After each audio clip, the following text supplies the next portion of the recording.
Hello empty void, we like to call the internet, and welcome to my new series, Finishing Projects. Like many creators out there, I have a really bad habit of getting excited by new ideas and starting new projects before I finish the old ones. This has caused me to accrue a backlog of 15 unfinished Unity game projects since I started learning it just over a year ago, starting with my Ludum Dev 44 entry, which was the first time I ever used Unity. Yes, I decided to learn Unity, a new game engine, during a game jam. This went as you would expect, but it was an enjoyable way to jump in headfirst and see what I could do. Now a year on, I feel fairly comfortable with Unity. I'm by no means an expert, but I can generally make it do what I want, when I want, one way or another.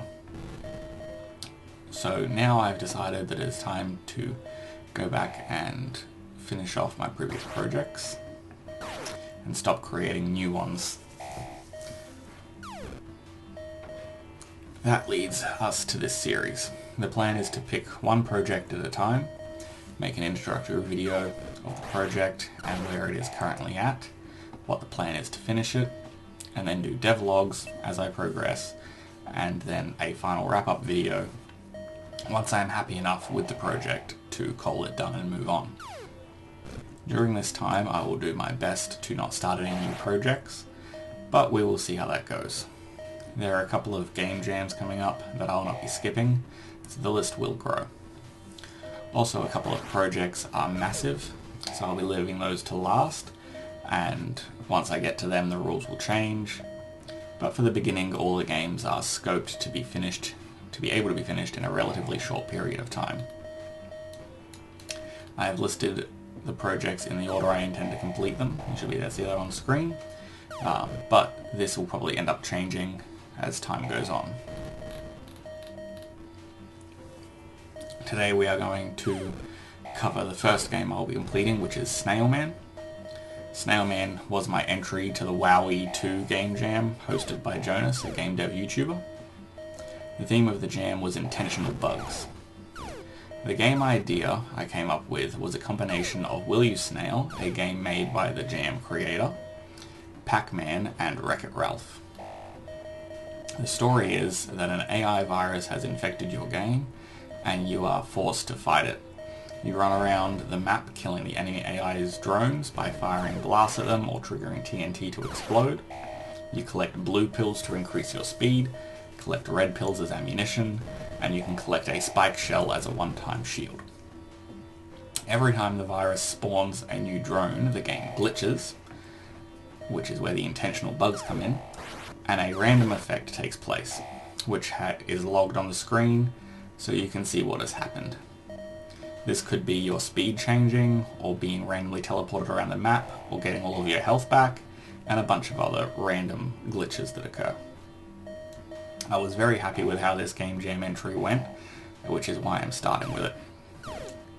If you would like to give it a go, it is available on my itch.io page. I'll be leaving a link down below, but depending on when you see this video, it might be the upgraded version of the game.